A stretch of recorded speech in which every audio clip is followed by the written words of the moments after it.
En fait, je dirais que c'est marrant parce que si on est super honnête, dans la majorité des boîtes, t'as souvent des systèmes à deux vitesses. T'as la direction qui tape son Amex ou sa carte corpo en toute sérénité, il n'y a pas les tickets, la compta elle panique, mais bon, le DAF leur dit non, ça c'est bon, c'est mon pote Jojo, il n'y a pas de problème. Donc voilà, t'as ça et t'as le mec qu'on fait chier pour 50 centimes pour son café.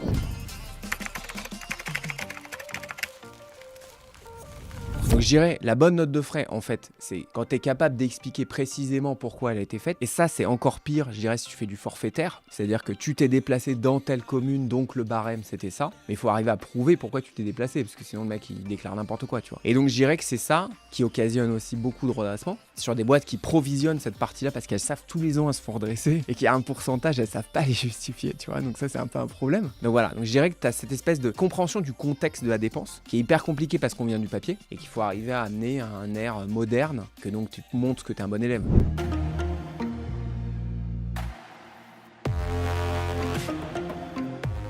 Avant de démarrer cet épisode, je voulais vous parler de notre sponsor Penny Lane. Penny Lane, outil de gestion tout en un à la fois pour les entreprises, mais aussi pour les cabinets d'expertise comptable. Je l'utilise à titre perso pour 3 sociétés. Et pour les 3 sociétés, dorénavant, j'ai des situations mensuelles à J+5 et la clôture du bilan 2023 est arrivée au bout de 15 jours. Ça facilite la vie de l'entrepreneur. Pas besoin de se prendre la tête avec la gestion des achats, avec la transmission des factures, avec le compte bancaire. Et pour l'expert comptable et le cabinet, ça facilite l'automatisation de la comptabilité, le dossier de révision, la réalisation des TVA et des liasses fiscales. Franchement, Paylane, c'est une dinguerie. Je vous invite à aller directement en description de cet épisode pour à la fois tester la solution, si vous êtes un cabinet, et puis si vous êtes entrepreneur, vous avez un code promo qui s'appelle Geek Paylane que je vous mets en description ici. Un mois gratuit offert. Sur ce, allez-y, profitez-en, cet outil, il est incroyable. Salut et bienvenue dans cette nouvelle vidéo et ce nouveau podcast Les Guides des Chiffres. J'espère que vous avez la pêche aujourd'hui. Je suis très heureux d'accueillir un nouvel invité qui s'appelle Pierre Keinec. Alors Pierre, lui c'est un ingénieur de formation, entrepreneur depuis 20 ans. Tu as monté 3 boîtes, tu as vendu 3 boîtes. Ouais. La dernière boîte que tu avais, tu l'as vendue à un acteur qui s'appelle Silae. On va dire que c'est une boîte qui est spécialisée dans la paye. Voilà. Dans la paye. Tu t'étais dit, tiens, et si je crée une boîte pour gérer les notes de frais des entreprises. Trop l'idée. Donc avec cette entreprise, vous avez levé 7 millions d'euros. Et donc du coup, vous avez été racheté en 2022. Ouais, c'est ça. Exactement. Et donc, puisque août 2022, donc Silae avait racheté 3 boîtes pour une valeur de 75 millions. Et donc, ça faisait partie en tout cas de l'acquisition Genji. Merci Pierre d'être là pour cet épisode. Avec grand plaisir, Nicolas. J'aimerais déjà que tu fasses une espèce de petite rétrospective rapide pour que les gens puissent savoir qui tu es et comment tu as fait pour créer 3 boîtes et puis vendre 3 boîtes. Ça m'intéresse vraiment de creuser ce sujet-là parce que c'est un modèle d'entrepreneuriat, on dirait. Ou alors est-ce que c'est... Ouais. Est-ce que c'est une volonté ou est-ce que c'est une volonté ou alors c'est des choses, comment ça s'est construit. Déjà, je te propose de te présenter vite fait. Ouais, super. Donc Pierre Keinec, effectivement, j'ai toujours aimé développer. Moi, tu vois, c'était mon driver principal quand j'étais plus jeune.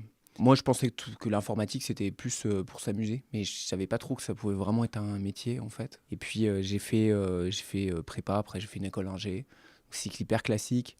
Hyper old school peut-être aussi maintenant, en fait, en vrai. Parce que peut-être je referais pas ça si j'étais jeune à cette époque-là. Et puis, je suis allé dans le conseil, en gros, comme quasiment tous les jeunes à l'époque. Il faut imaginer que maintenant, tout le monde va en start-up technologique. Mais à l'époque, les gens allaient en SS2I, en fait, pour se faire du réseau, voir des gens, apprendre des trucs, etc., etc.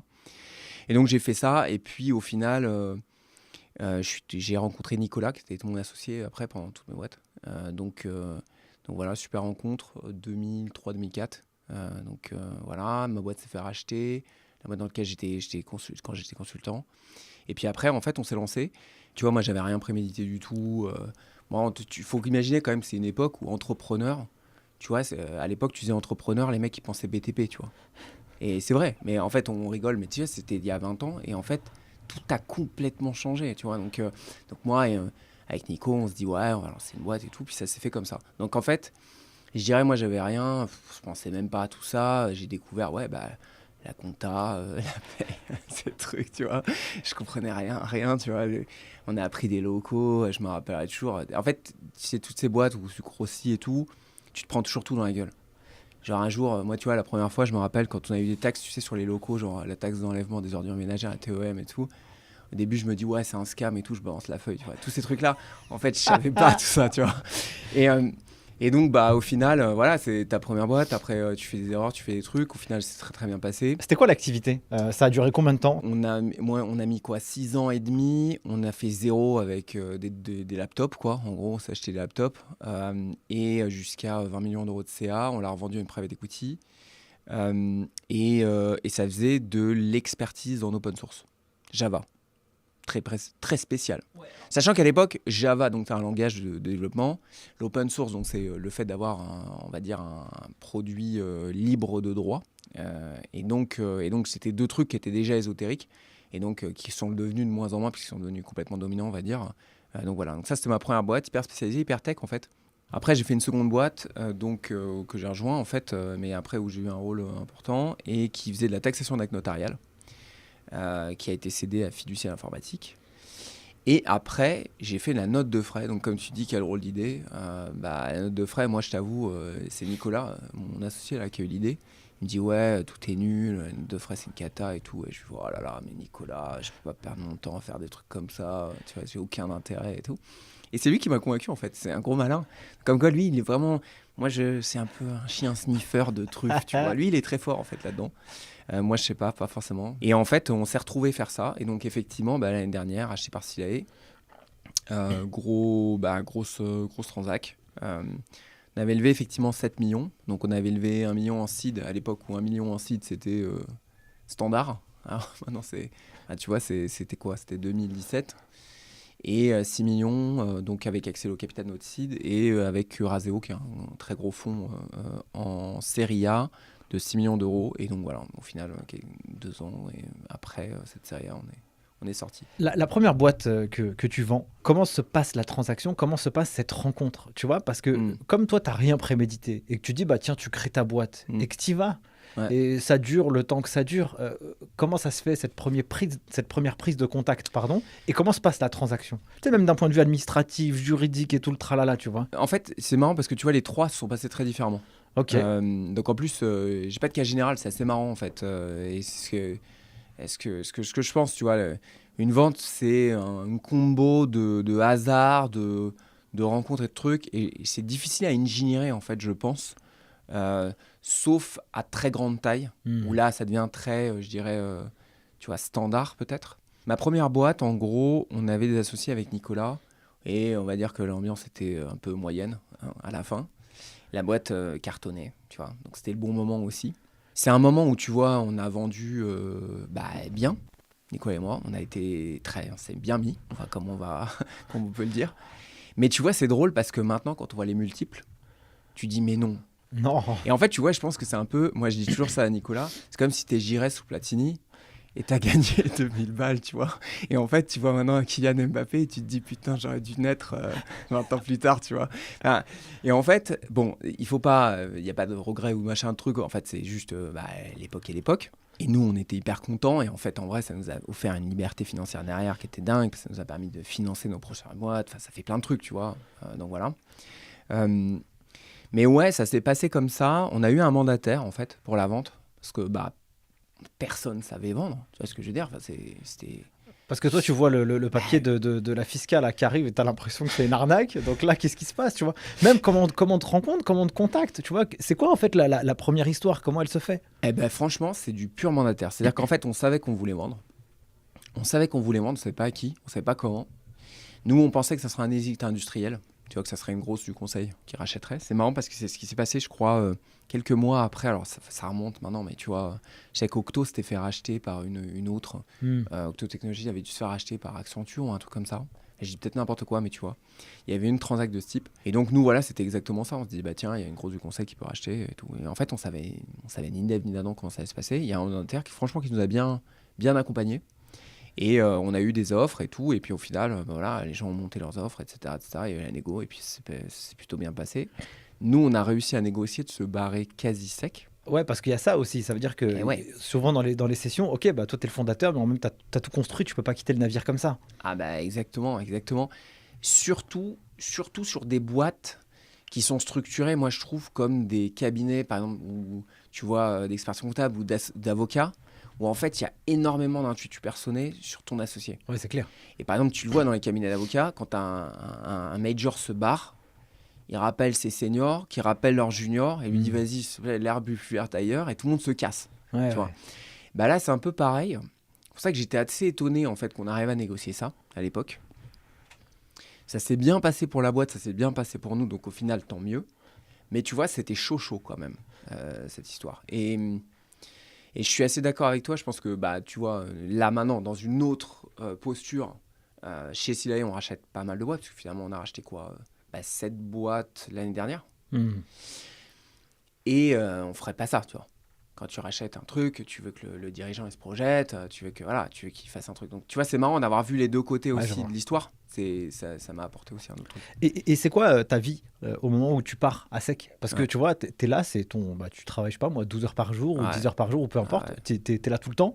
Et puis d'un seul coup, il n'y a plus rien. Tu fais quoi? Tu vas faire le tour du monde? Tu te projettes sur le prochain projet? Moi, j'ai été très con, en fait. Tu vois, ça sera à refaire. Je ferai une césure. Je pense que j'étais vraiment dans le brouillard mentalement. Tu vois, j'étais pas bien, en fait. Parce qu'en fait, le truc, c'est que en fait, on est aussi un peu défini aussi par sa mailbox, tu vois, et son tel. Tu vois ce que je veux dire? En fait, c'est-à-dire que quand tu passes d'un truc où tu reçois 1000 mails par jour et tu as une work ethic de malade où en fait t'enchaînes comme un dingue, à 0 ou pas loin, genre du spam dans ta boîte perso, et ben c'est hyper brutal en fait.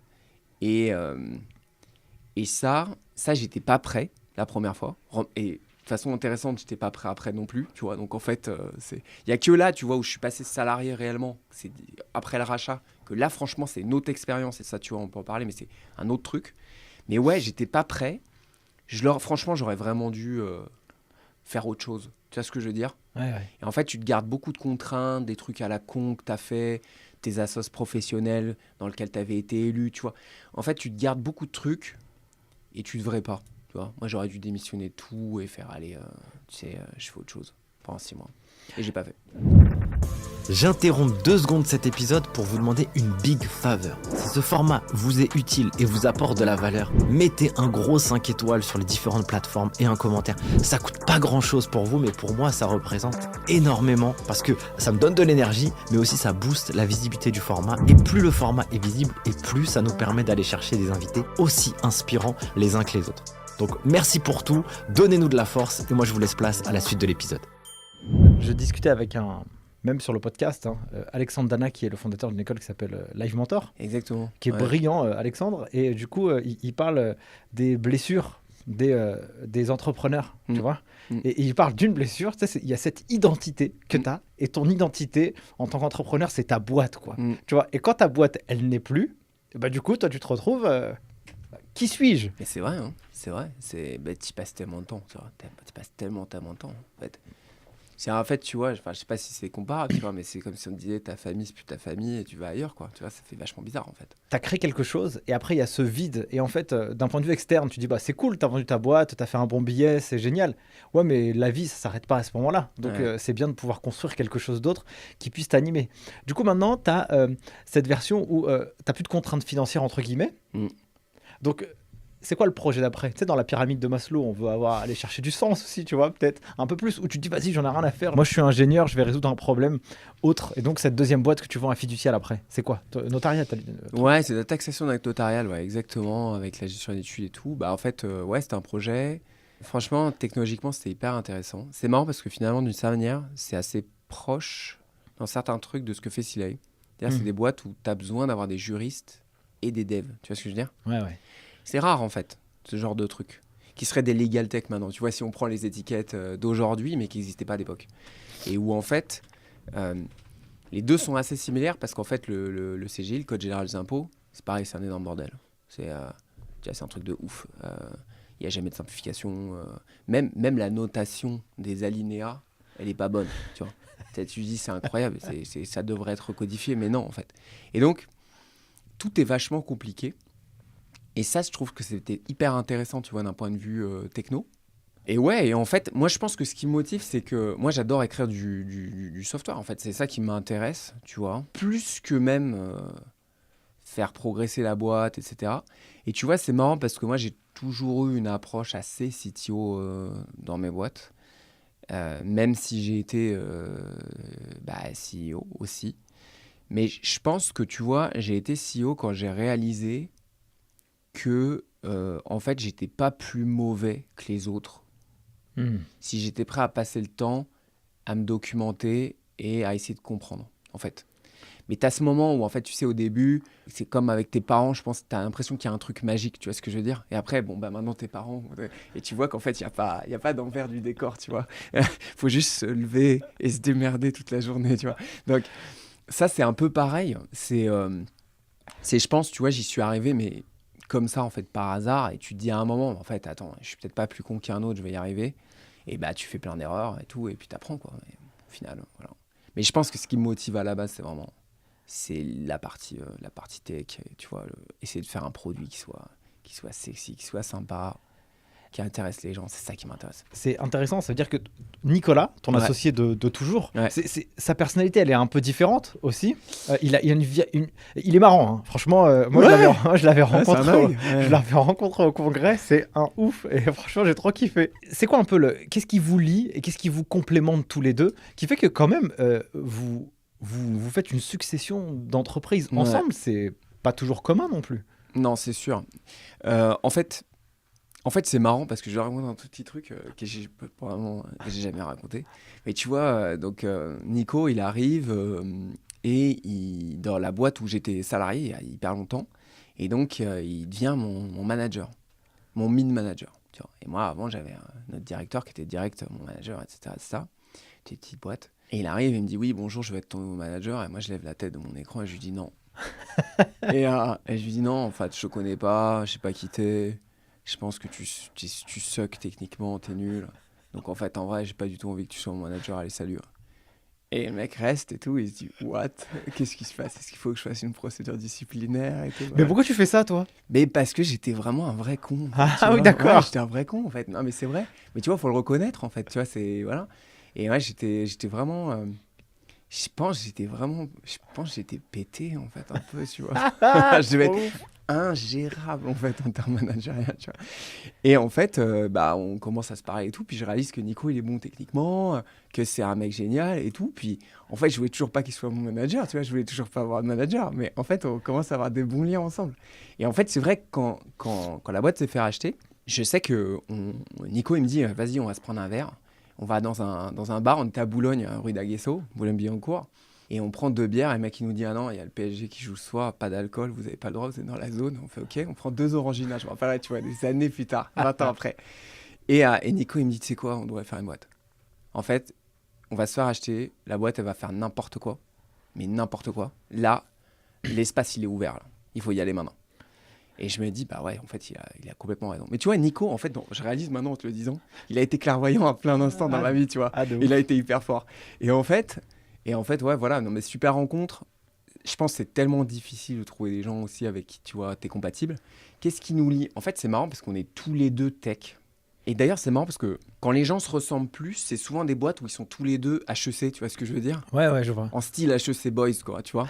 Et en fait, bah non, ouais, c'est... Je sais pas, ça a bien collé. Après, c'était une autre époque, en fait, aussi, tu vois. Il n'y avait pas de start-up, il n'y avait pas de trucs comme ça n'existait pas. Tu vois, au maximum, il y avait des éditeurs logiciels, et souvent, c'était des mastodontes. Donc, en plus, personne ne pouvait se comparer. Il y a un truc quand même qui est assez marrant, c'est que toi, bah, comme tu l'as dit à juste titre, tu dis, bah non, mon pote, j'ai pas envie que tu sois mon manager. Mais ce qui est assez marrant, c'est que en fait, toi, tu as réussi à le respecter par la suite parce que tu as vu qu'en fait, il était bon. Ouais. Mais c'est marrant parce que lui, il l'a pas pris pour lui. Il s'est pas dit, il a été doux en fait avec toi. Il s'est dit, attends, lui, le coco, peut-être qu'il a un truc sous le pied, je vais l'amadouer. Ah, mais ça, c'est clair. Et en fait, Nico est un bien meilleur manager que moi. L'ingénierie, quand même, ça reste un management assez top-down, en fait, où tout le monde, il y a une idéation et la vérité. C'est-à-dire, la meilleure solution va gagner. Mais par contre, la décision, elle est top-down et elle descend. Même si tu as pris l'avis des mecs et que c'est l'avis d'un gars qui a un truc, c'est comme ça. Et je pense que c'est comme ça que ça marche dans la très grande majorité des boîtes de logiciels. L'ingénierie, ça reste quand même un truc assez militaire. Ouais, je vois. Là où, par exemple, quand tu manages des sales, quand tu manages le marketing, quand tu manages les trucs, il faut être vachement plus rond. Parce que ça peut partir tout de suite sideways, quoi, tu vois, en problème. Et il y a plus d'émotions, de machins, de trucs et tout. Et en fait, je pense que là-dessus, on a une bonne complémentarité. Parce que moi, j'ai un management plus, tu vois, moi, je viens de famille militaire. J'ai un management vachement plus direct, tu vois. Et en fait, mais par contre, attention, respectueux, sympa et tout. Enfin, j'espère en tout cas. Mais le fait est qu'il y a un moment, il faut quand même qu'on tranche et on avance parce qu'il y a quand même un truc, c'est que dans le logiciel, il faut aller vite. Il faut aller très très vite. Et en fait, c'est vraiment une course à la fois de fond, mais un peu d'ailleurs, si tu vois, comme le marathon moderne, c'est une course de fond, mais enfin, ça n'empêche que les mecs, ils courent à des vitesses que toi et moi, on ne sait pas faire. Carrément. Donc, en fait, il faut les deux. En fait, il faut courir vite et loin. Donc, c'est un peu, voilà, ça te force forcément aussi à avoir un management où il faut trancher, il faut avancer, et puis après, on se trompe, peut-être qu'on réitère, etc. Passons sur la partie note de frais avec Genji. Donc là, franchement, une note de frais, je pense que ça fait rêver personne. Non. Et puis, gérer ça, c'est un foutoir sans nom. Comment vous rentrez là-dedans et comment vous arrivez à faire votre trou? Et puis, je serais aussi intéressé de comprendre tout ce que tu as pu découvrir dans cette industrie aussi. Une note de frais un peu chelou, un peu bizarre pour... Qu'est-ce qu'il y en a? Il y en a un max, hein, c'est sûr. Ouais, je pense que c'est le truc le plus fraudogène. Mais attends, je vais garder le juicy pour après. Le fait est que, ouais, en fait, donc c'est Nico qui me dit, ouais, on va faire la note de frais et tout, c'est bien et tout. Et puis je lui dis, attends, je peux pas et tout, c'est trop chiant. Et en fait, lui, il avait quand même perçu un truc, c'est que, tu vois, aux US, il y avait Expensify. Donc en fait, il y avait des trucs où l'acte de faire la note de frais était mobile, propre, etc. Après, les mecs étaient pas bons en techno. Tu vois, ils avaient encore des humains qui tapaient. Et comme tu es une start-up californienne, en fait, personne se pose de questions. Les gens se disent, bah non, en fait, c'est le système qui est super bien. Bon, il prend 15 minutes à répondre, mais tu vois. Voilà. Et en fait, donc les mecs avaient quand même compris qu'il fallait du mobile. Il fallait que ça soit limite fun, en fait. Voilà. Et de l'autre côté, tu as des mastodontes du B2B qui ont des logiciels qui n'ont pas changé depuis 93 ou 95, pour ne pas les citer. Et donc, effectivement, il avait raison, il avait bien vu qu'il y avait un truc à jouer. Moi, l'Expense, c'est vrai que c'était pas mon truc, tu vois, voilà. Mais il y avait quand même ce challenge qui était intéressant. Moi, les apps mobiles, tout ça, c'était pas mon domaine, parce qu'en fait, c'était émergent. Tu vois, c'était vraiment aussi le début. Quasiment toutes les grandes marques B2B, elles n'en avaient pas. Et d'ailleurs, c'est marrant parce que tu vois aujourd'hui, même dans des trucs de la profession, tu vois, comptable ou paye, t'as des mecs qui sont pas d'app mobile, tu comprends plus, enfin, tu vois, c'est hyper bizarre, quoi. Et donc, ouais, après, on s'est lancé. C'est vrai que c'est la France, donc en fait, t'es obligé sur ton marché d'avoir 100 PME, 1000 PME, après t'as une ETI, après t'as 10 ETI, après t'as un CAC 40, et en fait, c'est très lent, en fait, tu vois. Et c'est marrant parce qu'on aurait été peut-être aux US, peut-être qu'on aurait été une billion-dollar compagnie, tu vois, parce qu'en fait, avec la même techno et le même truc, les marchés sont tellement différents. Mais c'est vrai que c'est assez intéressant. Alors après, pour la partie, ouais, les notes de frais, bon, c'est clair que c'est le truc le plus... c'est un des trucs, d'ailleurs, c'est un sujet où pas mal de mecs se font licencier pour notes de frais. Ça. Donc en France, ça reste quand même un sujet aussi où tu peux te faire virer parce que, juste bizarrement, on a fermé les yeux pendant des années. Là, maintenant, on a envie de te virer. Bon, c'est hyper bien. Tu as un super historique de notes de frais. Donc voilà, les mecs, c'est top. Donc il y a ça. Mais ouais, tu as tout. Tu as des trucs, sachant que il y a plusieurs trucs dans la fraude. Tu vas avoir la fraude vis-à-vis de ton entreprise. Donc ça peut être des trucs très cons. Tu vois, par exemple, ça peut être ton manager qui te dit vas-y, tape le champ et c'est moi qui valide. Donc de la fraude de collusion, tu vois. C'est light, c'est voilà. Mais enfin, le truc, c'est que quand tu es une boîte de 100 000 personnes, ça va très très vite quand même en termes de pognon, tu vois. Donc tu as ça. Tu vas avoir des trucs, c'est carrément la fraude. Les mecs qui prennent des tickets dans d'autres restos et qui les scannent en disant tous les midis j'ai bouffé à l'extérieur. Enfin, tu vois, j'ai pas. Donc t'en as. Et c'est difficilement détectable parce qu'en plus, ce qu'il faut imaginer, c'est si tu te places aussi du côté des gens en back-office, franchement, c'est hyper dur. Tu vois, si tu voulais vraiment faire les trucs, il faudrait que tu matches les déplacements de chacun, essayer de comprendre. Par exemple, je vais prendre un truc très con, les pleins le soir avant tes RTT, tu vois. Bon, tu vois, en fait, si toi, tu es opérateur de vérification, tu laisses passer, c'est quasi impossible de matcher ça. Ouais, c'est clair. Et c'est ça, en fait, ces trucs-là, c'est que en fait, c'est un métier qui est à la fois hyper difficile en back-office, qui est hyper mal outillé, parce qu'en fait, les outils ont toujours été dans le process, mais pas dans la data. Ils n'ont jamais fait de la vérification croisée de trucs, est-ce qu'il y a de l'alcool, est-ce qu'il y a des trucs. En fait, les outils sont finalement été assez préhistoriques, tu vois. Et nous, on a apporté pas mal de de machine learning, de deep learning sur pas mal de trucs, en fait, spécialisés, en fait, pour essayer de comprendre, tu vois, ce qu'il y a dans le ticket, d'essayer de comprendre le contexte du déplacement du gars ou pas. Ça, c'était un vrai challenge et ça, c'était intéressant. Mais ouais, c'est une fraude de dingue. Et je pense que tu as des secteurs aussi qui sont plus exposés que d'autres, on va dire. C'est quoi une bonne note de frais réalisée dans les règles de l'art pour qu'elle puisse être indiscutable en cas de contrôle et qui puisse vraiment répondre à la mission de l'entreprise, tu vois? Bah, déjà, de façon générale, la première chose, c'est que si t'es pas une TPE, parce que bon, ça va être un peu spécial. En TPE, t'es moins de 10, l'URSSAF va avoir un contrôle qui est un peu différent d'une ETI, ou etc. Je pense que déjà, il y a un premier truc, c'est que à un moment ou à un autre, il faut que tu aies une politique de note de frais relativement claire. Il faut déjà une guideline. Faut pas tomber dans les excès CAC 40 où elle fait 40 pages. Parce qu'en fait, la réalité, c'est que plus les employés comprennent, moins il y a de problèmes. Parce qu'en fait, le pire, c'est de se faire refuser un truc que tu pensais que tu avais droit. Parce que là, tu as peut-être un mec qui est méritant. Il a dit, bah non, je pensais que le forfait petit-déj avant un train, avant 7h du mat, c'était ça. Et il s'est fait carotte. Donc lui, il est vénère. Et ça, c'est un problème. Parce qu'en fait, il faut que tu arrives à être fair, mais donc que les gens comprennent les règles. Et tu vois, c'est du b.a.-ba, mais c'est hyper dur. Parce que si toi, tu as noyé ton truc dans ton intranet avec un PDF de 40 pages, tu peux être garanti que le mec, il n'a jamais lu. Tu vois, il n'a jamais lu. Et ça va sur plein de trucs, en fait. Tu vois, en France, on a toujours eu des expense policy. Et plus tu montes, en fait, dans les grosses boîtes, plus tu as des trucs de fou. Tu vois, genre, par exemple, tu te déplaces dans une ville où tu as de la famille et tu dors dans ta famille. Tu vois, tu as plein d'expense policy de grandes boîtes. Elles te disent, tu as le droit d'acheter de l'alcool, mais pas de l'alcool fort, jusqu'à temps. Est-ce que tu amènes une bouteille, tu vois? Parce qu'en fait, ta boîte, elle n'a pas payé les 100 balles d'hôtel. Et donc, c'est normal, tu vois, tu peux faire un truc. Et donc, tu avais des forfaits pour les bouquets, pour les machins. Donc, en fait, les expense policy, elles deviennent de plus en plus compliquées. Et plus tu es une grosse boîte, et plus tu as des syndicats, et plus jamais tu reviendras dessus. Ça devient l'URSSAF. Non, c'est fini, en fait. C'est ça. Et donc, en fait, après, tu as raison, il y a cette partie, je dirais, interne. Et après, tu as l'URSSAF. Ce que l'URSSAF va considérer comme potentiellement un avantage en nature, ce qu'elle va considérer comme carrément de la fraude, etc., etc. En fait, je dirais que c'est marrant parce que si on est super honnête, dans la majorité des boîtes, tu as souvent des systèmes à deux vitesses. Tu as la direction qui tape son Amex ou sa carte corpo en toute sérénité, il n'y a pas les tickets, la compta, elle panique, mais bon, le DAF leur dit « Non, ça c'est bon, ça c'est mon pote Jojo, il n'y a pas de problème. » Donc voilà. Donc en fait, et tu as ça, et tu as le mec qu'on fait chier pour 50 centimes pour son café. Donc en fait, tu vois, c'est ça aussi un des soucis. Donc je dirais, la bonne note de frais, en fait, c'est quand tu es capable d'expliquer précisément pourquoi elle a été faite, ça d'un point de vue purement URSSAF, parce qu'en fait, il y avait un déplacement, on avait un truc, et ça c'est encore pire, je dirais, si tu fais du forfaitaire. Tu vois, tu as plein d'endroits où tu as du forfaitaire, c'est-à-dire que tu t'es déplacé dans telle commune, donc le barème c'était ça. Mais il faut arriver à prouver pourquoi tu t'es déplacé, parce que sinon le mec il déclare n'importe quoi, tu vois. Et donc je dirais que c'est ça qui occasionne aussi beaucoup de redressement. Sur des boîtes qui provisionnent cette partie-là parce qu'elles savent tous les ans elles se font redresser et qu'il y a un pourcentage, elles ne savent pas les justifier, tu vois. Donc ça, c'est un peu un problème.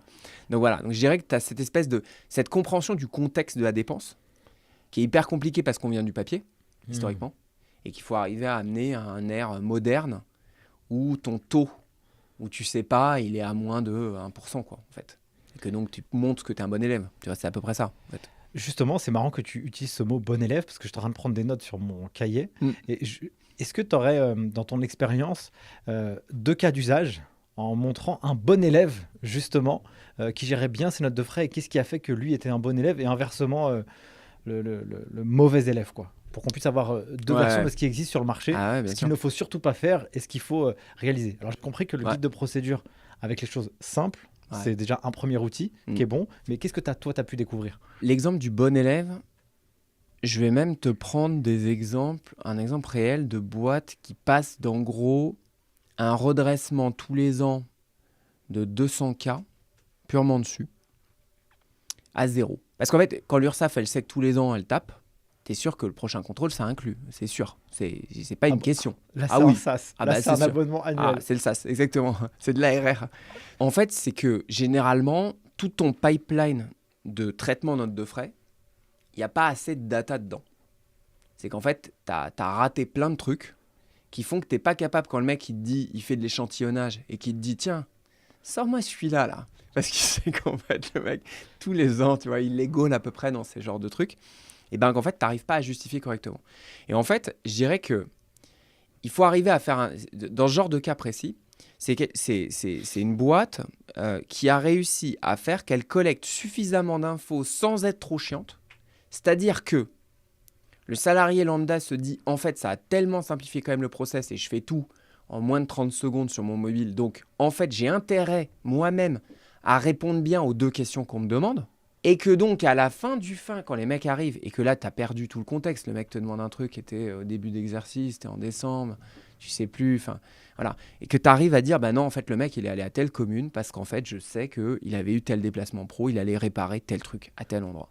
Et là, le mec fait, ok, d'accord, c'est inattaquable, il n'y a pas de problème. Le mec, il n'a pas juste pris sa camionnette pour aller prendre le bon forfait au bon endroit avec ses potes le midi. Donc, en fait, c'est à la fois très simple, et si tu connais ce genre de boîte, hyper compliqué parce qu'en fait, il faut que tu changes en fait la manière de faire et surtout tu changes la manière aussi en contrôle. Tu n'es plus juste sur des opérateurs de contrôle. Alors tu sais, par exemple, plein de boîtes, elles ont leur centre à Madagascar ou en Pologne avec des gars qui voient en moyenne, pour te donner un ordre d'idée, c'est un reçu toutes les 34 secondes en corrigeant les datas. Ça va très, très, très, très vite. Hein. Carrément. Sachant que tu as une petite pause, hop, après tu reviens, bam, bam, bam. Je peux te dire qu'à la fin de la journée, quand tu as fait 600, 650, 700 receipts reçus, tu n'es pas aussi frais que le premier du matin. Tu vois. Donc en fait, il faut quand même imaginer que c'est un sport qui, déjà en termes humains, est hardcore. Tu vois, est hardcore. Et d'ailleurs, pour te dire, même souvent, dans certaines boîtes, tu les files le même ticket à 2 opérateurs pour ensuite voir s'il y a un écart. T'imagines le boulot qu'il faut. Ouais, c'est ouf. Et donc aujourd'hui, bon, c'est drôle parce que maintenant, tu vois, tout le monde parle d'AI, il y a un truc et tout. Enfin, donc c'est vrai que tu te dis, bon, il y a quand même, on pourrait peut-être arriver à faire mieux, tu vois. Et nous, on a, voilà, modestement fait mieux, mais on part de là. Donc ça, c'est les bons élèves. En fait, c'est comment tu arrives à collecter cette donnée la plus automatiquement possible pour arriver à justifier tout à la fin. Maintenant, je vais te prendre des vrais cas de mauvais élèves. Des mauvais élèves, par exemple, nous, il y a quand même des clients qui nous ont demandé si c'était possible de générer des justifs. C'est quand même énorme, tu vois. C'est fort. Et en fait, je suis sûr qu'en fait, il y a des gars, tu sais quoi, je suis persuadé que si j'allais googler, il y aurait un mec, genre générateur de pièces comptables, ou de pièces justificatives. Je suis sûr qu'il y a un mec qui en fait. Un SaaS, tu vois. Genre, tu mets ta carte de crédit et il te dit, vas-y, file-moi un CSV et je t'en génère, moi. Je te fais des faux trucs de partout, dans des pays incroyables, tu vois, dans la devise que tu veux, tu vois.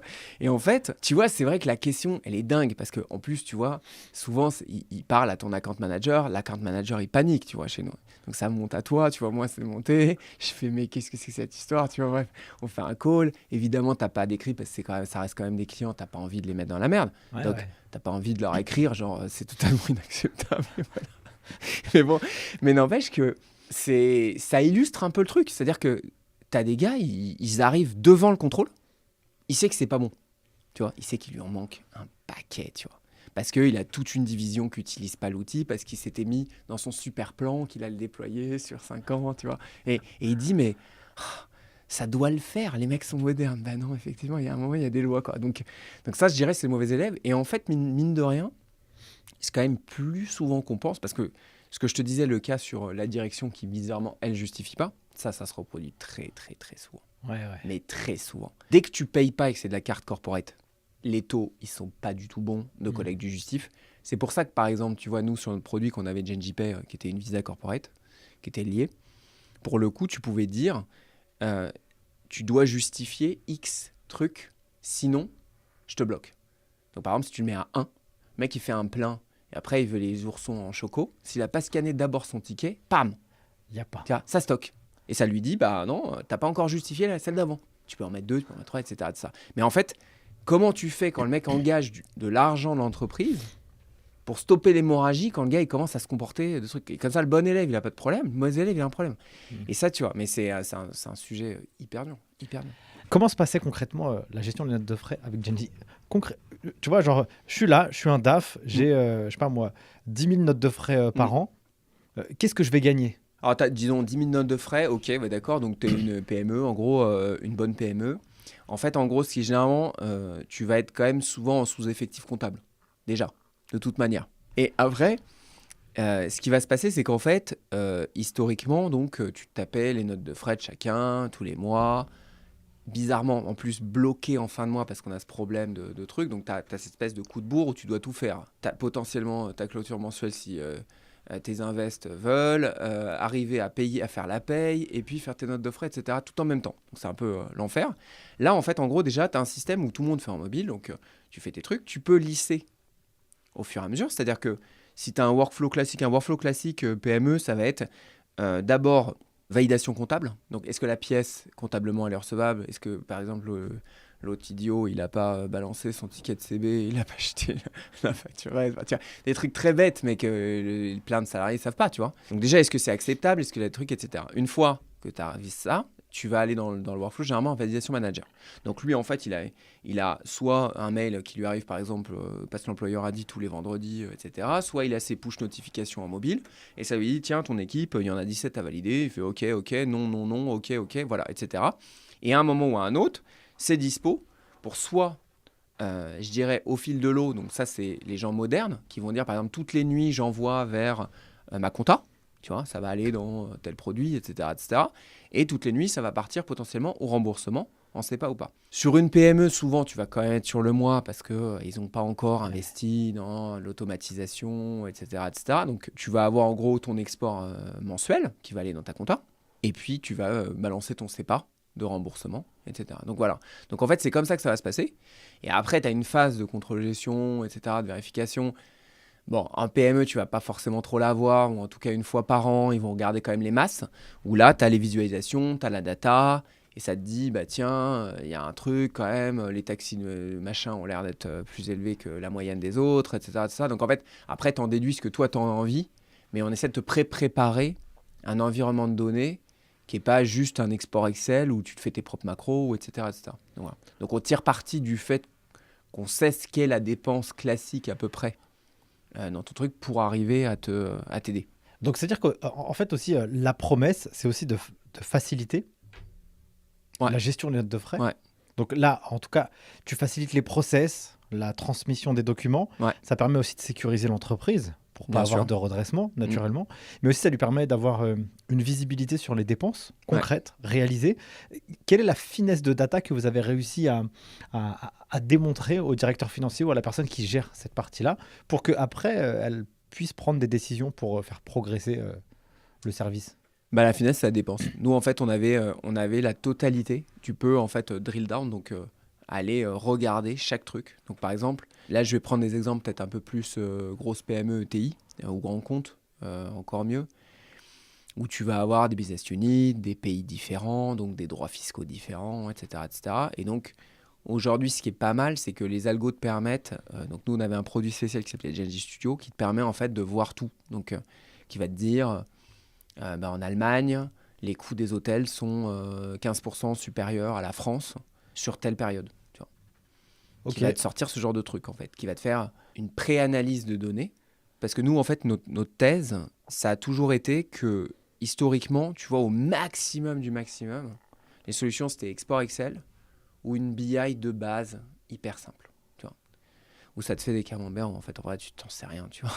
C'est rien, 17% de trucs, enfin, je sais pas, tu vois, qu'est-ce qui est actionnable, en fait. Et nous, moi, l'idée, tu vois, de produit qu'on a toujours eu, c'est de se dire que personne n'a le temps de faire ça, en fait. À part dans les grands groupes, et pourtant, même dans les grands groupes, je peux te dire qu'ils sont à l'arrache sur beaucoup de sujets, personne n'a le temps de faire cette analyse. Et donc, le futur, c'est que ton système te file des insights. C'est lui qui te dit, moi, je pense qu'il y a un problème sur tel truc. Est-ce que c'est vrai ou est-ce que c'est pas vrai ? Et c'est ça qui est intéressant, en fait. C'est le futur, en fait. C'est que le système soit proactif. Donc, ça veut dire que là, quand tu prends l'exemple des 15% plus chers en Allemagne, c'est-à-dire qu'il te dit qu'à cette période, c'est ce prix-là. Ouais. C'est ça ? C'est ça. C'est-à-dire qu'en fait, la nuitée moyenne, par exemple, elle va être à temps. Tu fous le booking dans ton produit, quoi. Ouais. Tu dis, si tu veux réserver à telle date, ça va te coûter ça. Et si tu fais ton événement en France plutôt qu'en Allemagne, du coup. Par exemple. Après, effectivement, tu en tires exactement des trucs. Mais, ou même de la cost reduction classique de DAF, tu vois, de dire, il y a un petit problème, voilà, tu vois. Alors, bien sûr, évidemment, les modèles statistiques ou les machins ou les trucs, ça va pas te prévoir les JO 2024 à Paris, tu vois. Mais un événement très spécial à un moment très spécial. Mais c'est hyper intéressant parce que, en fait, tu réalises que tous ces trucs-là, ils sont plus faits en direction finance depuis bien longtemps. Les gens ont une approche extrêmement analytique du truc où tu as perdu toute la granularité. Et donc, tu es obligé vraiment de faire des tonnes d'exports de données pour te dire « Ah ouais, je pense qu'on pourrait gagner là-dessus, etc. » Mais il n'y a plus vraiment de vision unifiée, surtout sur la note de frais qui est, par défaut, un truc où tu n'as pas 10 000 suppliers.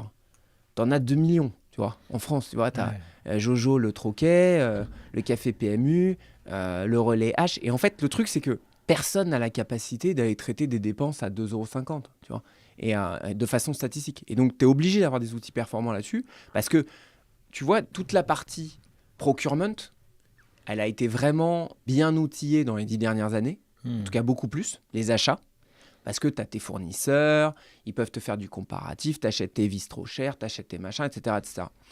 La note de frais, c'est impossible. Est-ce que ce Starbucks, il t'a carotté sur ton latte ou l'autre? Tu ne sauras jamais, en fait, parce que tu n'as pas les gars pour le faire. Mais là, ce qui est intéressant, c'est qu'on a cette donnée, granulaire. Finalement, tu as des données qui sont pas mal, parce que tu as des données RH aussi, d'appartenance de tes salariés. Et ça te permet de savoir, par exemple, tu vois, est-ce que les mecs s'y prennent au dernier moment pour tel ou tel type de dépense, et donc tu payes plus cher, etc., etc. Et ça, c'est intéressant, en fait. Et ça t'ouvre une possibilité. Et je pense franchement, on ne va pas se mentir, on n'est qu'au début de ce genre de truc. Je pense qu'un jour, ces analyses de données, elles se feront en quasi automatique avec des contrôleurs de gestion qui, là, pour le coup, sont là pour la partie réflexion. Ouais. Et sont là pour dire, mais en fait, je pense je devrais tester de lui faire telle hypothèse et voir, et qu'il me dise, en gros, dans 15 minutes, qu'est-ce qu'il en pense, tu vois, qu'il refasse cette analyse. Et on le sait souvent, tu sais, toutes ces données qui sont accessibles par différentes entrées, les systèmes informatiques sont jamais très bons, tu vois. Parce que tu vas avoir des axes fixes, d'ailleurs c'est comme en compta. Tu vas avoir ton axe, tu vois, société, business unit, peut-être pays, machin, produit si tu veux faire des produits. Mais si un mec arrive avec une idée géniale, il dit, je sais pas, c'est corrélé à, je sais pas, l'âge du mec, tu vois, personne ne peut dire, vas-y, recalcule-moi, s'il te plaît, l'analytique du truc. Et ça, en fait, je pense que c'est sûr, c'est le futur. En fait, c'est qu'on arrive à être beaucoup plus dynamique dans le truc et de pas tout se taper à la main avec des kilos d'Excel, des machins, des trucs et tout. T'es arrivé dans la note de frais parce que Nico, il t'a dit vas-y. Ouais. Mais je trouve que t'as une bonne connaissance après du marché. Comment t'as fait du coup pour t'imprégner? Ce qui est marrant, c'est qu'avec les ingénieurs, c'est que voilà, je peux aller tacler à peu près n'importe quel problème. Voilà. Comment t'as fait pour t'imprégner de l'industrie et qu'est-ce que t'en as découvert? Parce que là, tu t'adresses à une nouvelle typologie de population, tu vois, des financiers, des gens qui sont dans les règles, dans les normes, qui ont peur, qui veulent sécuriser souvent. Qu'est-ce que tu découvres et comment tu fais aussi pour te mettre au niveau et aussi avoir cette crédibilité quand tu vas discuter avec les gens et dire ok, lui, il est bon pour moi? Eh ben, c'est vrai, en fait, ça a été vachement itératif, hein, tu vois. Donc, au début, en fait, on a fait plusieurs trucs. On a vendu à des boîtes en direct et on a aussi discuté avec des cabinets d'expertise comptable. Et à l'époque, forcément, on ne comprenait pas le recouvrement de segments, on ne comprenait pas ce qu'on comprend aujourd'hui, tu vois. Ce qui est marrant parce que, tu vois, maintenant, donc, je suis chez Silae. Silae, c'est une boîte qui a fait des choix radicalement différents, qui a fait le choix de ne vendre que en indirect et que via des cabinets. Donc, tu vois, radical. Parce que quand tu sais aussi combien de temps ça prend en indirect via des cabinets, tu as très peur, tu vois. Non, mais si on se dit les choses, parce que au début, les gens vont tester sur 1 dossier, 2 dossiers, peut-être l'année prochaine, tu vois, 10. Enfin, ça prend énormément de temps. Et donc, il faut, en termes de boîte, tu sois capable de survivre. Par contre, une fois que ça marche vraiment, que tout le monde est convaincu, tu as effectivement un effet, un kicker qui est très important. Nous, tu vois, on avait essayé. Et en fait, c'est marrant parce que, vu qu'on avait levé des fonds, tu as, je dirais, encore plus le feu aux fesses, on va dire. Il faut vraiment aller vite, sinon tu vas te faire virer ou tu auras un problème, ou voilà. Donc, tu vas avoir des problèmes. Et donc, tu as vraiment ça. Donc, le truc, c'est que l'indirect, c'est hyper dur dans ce genre de cas. Et donc, historiquement, on a fait les deux. Et tu vois, c'est marrant parce que déjà, je pense que, par rapport au message qui était très clair de Silae sur le truc, c'est que tu dilues un peu le message et c'est plus compliqué. Et pourtant, c'est marrant parce que la très grande majorité des éditeurs, à part Silae, ils font le modèle indirect. Et ils font les deux. Tu vois, Cegid fait ça, Sage fait ça, etc. Donc, tu as un peu des modèles hybrides, tu vois, selon les tailles de compte. Là, en fait, nous, je pense que ce qui nous a pas fait perdre du temps, mais en tout cas qui était compliqué, c'est que, en fait, il faut vraiment traiter des entreprises qui sont en demande. Et ça, au début, tu les as pas forcément parce que tu sucks en site web, parce que tu sucks en marketing, etc. Mais en fait, il y a quand même une très grosse différence entre une boîte qui fait 100 notes de frais par an et qui s'en fout, qui peut le faire en Excel encore pendant des années, et une boîte qui en fait des tonnes, mais qui a un mec à mi-temps. Et lui, il faut que ça marche en fait. Tu vois ce que je veux dire ? Ça peut pas marcher, sinon t'as juste pas le temps en fait. Et donc, je pense que c'était ça, un des gros trucs, c'est d'arriver à trouver vraiment des power users au début. Des gens qui en font plein, qui ont très peu de temps et qui sont prêts aussi quand même à te faire du feedback produit qui est intéressant pour que tu ailles plus vite. Et ça, c'est dur. En cabinet, je trouve très dur aussi. Parce qu'en fait, si tu prends par exemple les dossiers quasi indépendants ou TPE, en vrai, qu'est-ce qui se passait il y a 5 ans ? C'est que le cabinet, il relançait jamais l'entrepreneur pendant 1 an. Et en décembre, il dit au mec, s'il te plaît, file-moi les pièces là. Le mec dit, ah bah j'ai tout jeté. Ah bah, comme ça. Non mais, et donc, enfin, j'ai mes factures et j'ai les notes de frais, j'ai tout balancé, je me suis remboursé. Donc, en fait, on vient quand même d'un truc où, voilà. Et tu vois, ce qui a changé, C'est ouf. c'est en mars 2017. Nous, on avait prévu ça. Tu vois, et ça, c'est un truc aussi, on a été, je pense, bon.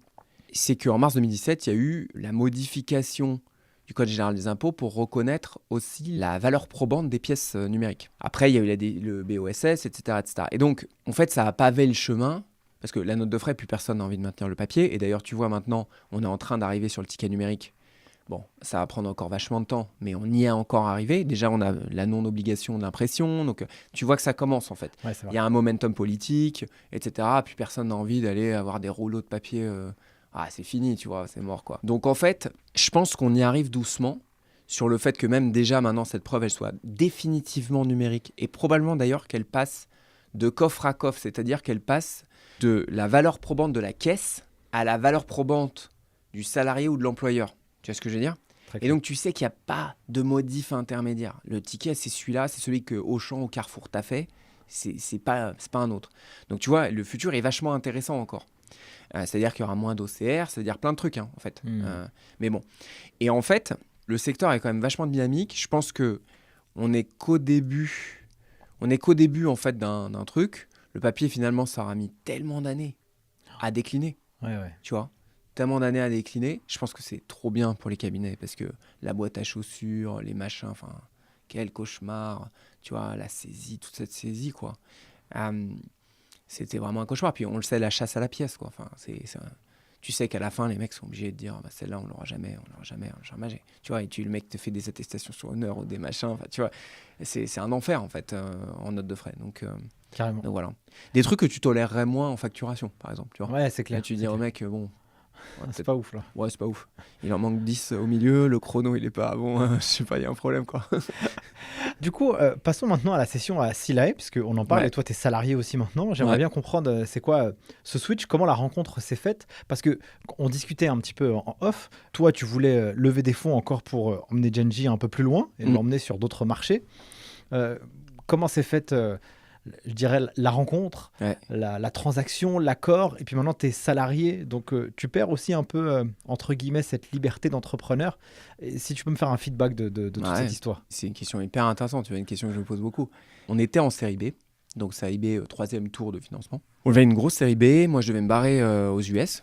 Donc tu sais ce que ça veut dire être tout seul dans ta chambre à Brooklyn en ayant embauché des mecs mais surpayés à New York, des SDR, des account exec et tout, et pleurer tous les soirs en se disant putain ça va pas passer quoi. C'est ça le truc, tu vois, et en se disant il faut qu'on rentre les 2-3 premiers deals un peu sympas pour démarrer.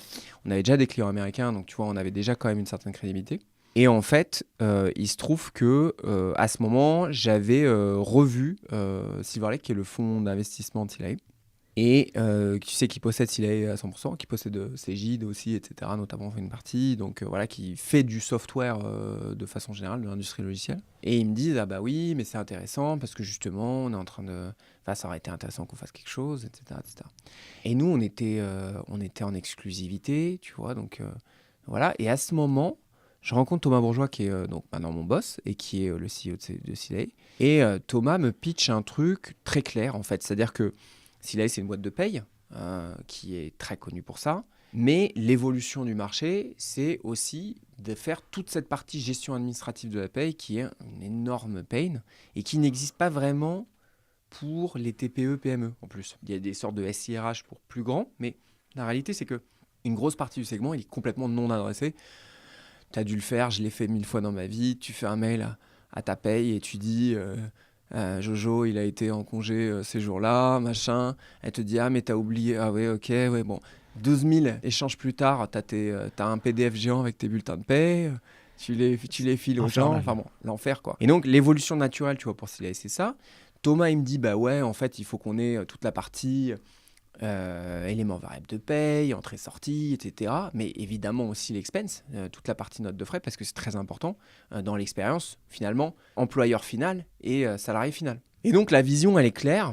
Et tu vois, pour avoir vendu des boîtes, en fait, le truc quand même, c'est que t'as un truc, c'est que t'as l'entente que tu peux avoir entre patrons de l'époque. Donc après, il faut que tu comprennes quand même que très clairement, quand tu vends, bah voilà, tu as tout à fait raison, tu perds le pouvoir. Tu arrives dans une autre structure, tu as un patron, tu as un truc et tout, c'est important. Mais en fait, tu vois, moi, c'est marrant parce que maintenant que je suis de l'autre côté, en plus du truc qu'on rachète des boîtes, je peux te dire que c'est pas automatique. Tu as des gars, ils vendent, mais ils pensent en fait que tout va freestyler comme avant. Tu lui dis pas à ce moment-là, écoute, j'ai pas envie que tu sois mon boss, tu vois. Non, et en fait, Thomas, je pense qu'on s'est bien entendu.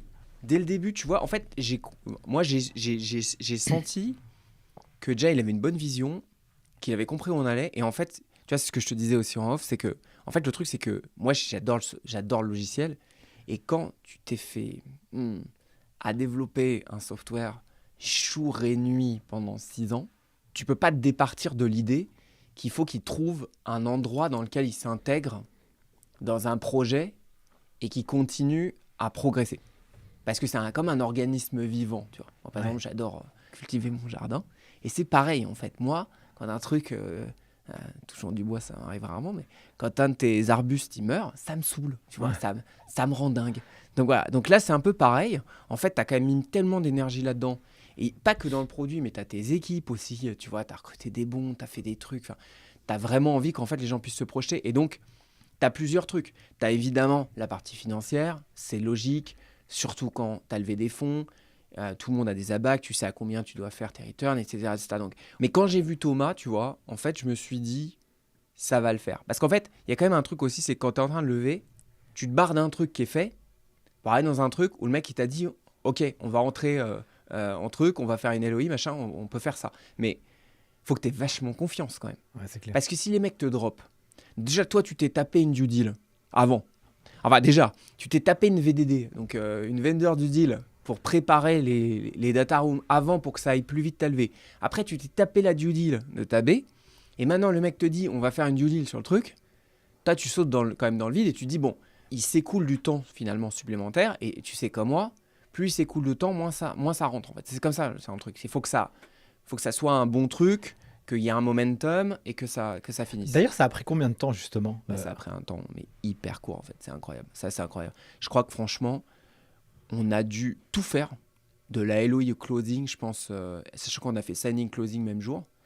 On a fait quoi ? 1 mois et demi, 1 mois 3/4. Ah oui, d'accord. T'imagines ? Ouais, ok, je vois. Donc, chaud, hein. Merci à nos auditeurs d'ailleurs, parce qu'ils ont été rapides. Tout le monde a été rapide, tu vois. Ça a été cool. Mais ouais, et en fait, ce que je disais, c'est que tu vois, ces histoires de vente, en fait, le truc, c'est que c'est difficile, en fait, de se dire, est-ce qu'il y a une recette ? Mais même, tu vois, je me pose, moi, peut-être un jour, si j'en refais une, etc. Enfin, t'as ce truc quand même où tu dis, qu'est-ce qui est reproductible ? Qu'est-ce qui était de la chance ? C'est dur à savoir, en fait, tu vois, c'est dur à savoir. Donc là, vous faites, tu le rencontres, toi, tu te dis, ça va le faire. Mais après, t'as Nico Thomas, aussi. Ouais, bah alors attends. Donc moi, t'as raison, je sors et Thomas, il me dit ouais, c'est vachement intéressant, tout ça, faut qu'on en discute. Bon. Et j'ai une discussion avec eux et avec Thomas, avec Silver Lake, je crois le lendemain, et les mecs me disent, on va te faire une LOI. Et donc la LOI, c'est un espèce de doc très simple, genre 1-2 pages, qui te dit juste, on est intéressé pour acheter ta boîte ou faire telle opération à telle condition macro. Et après, en gros, voilà, c'est un gentleman agreement sur ce genre de truc. Et ensuite, ça nous permet d'entrer. Généralement, tu as sorti d'une exclue, parce que quand même, tu es en égo, donc tu vas partager des trucs, etc. Et donc voilà. Et après, en gros, ils te disent, on va drafter le truc, on va faire une due deal, et si on est tous OK, voilà, tout est clean, et ben on se tape dans la main. Et donc, moi, je me dis, ouais. Et en fait, franchement, j'y croyais pas. Je me dis, ouais, OK, d'accord. Non, impossible. Donc, on va continuer notre plan. Bon. Et je dis ça à Nico, et Nico, il me dit, ah ouais, mais c'est vachement intéressant. Bon, quand même, tu vois, le projet, il a l'air clair et tout. Puis, il y a un moment, tu es quand même aussi en quête de sens, parce que quand ta projet industriel est sexy, c'est quand même intéressant d'un point de vue entrepreneur. Tu vois. C'est clair. Tu dis, il y a tel marché, il y a tel target, ça peut le faire. C'est quand même sexy, tu vois, tu parles de chiffres qui sont un nombre de Français quand même qui sont incroyables. Et c'est vrai que bon, t'as quand même un Y dans la route, quoi. Tu vois, t'as les deux choix. Et en fait, tu vois, c'était post-Ukraine, post-éclatage des tours de Vichy. Et tu sais aussi que si tu choisis une voie US, ça va être l'enfer. Ça va être l'enfer. Ouais. C'est-à-dire que les mecs te laisseront jamais assez de temps pour que tu cloques tes premiers deals. Ils vont être sur ton dos tout le temps. Ça va être hyper dur.